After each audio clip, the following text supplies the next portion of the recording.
Siamo a Treviso, terra del governatore Luca Zaia, uno dei focolai più impegnativi del Veneto. Qui il virus sta avanzando a ritmi triplicati rispetto ad altre città. Dei 40 decessi registrati in tutta la regione, 24, più della metà, sono della Marca trevigiana.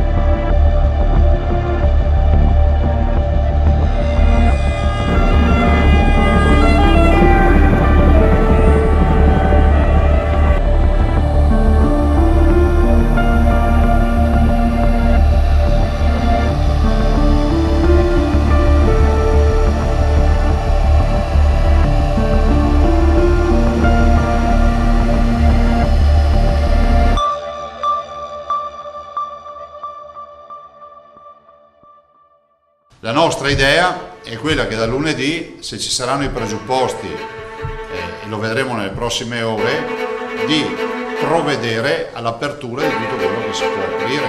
Per quanto riguarda il Veneto, siamo disponibili ad aprire tutto subito.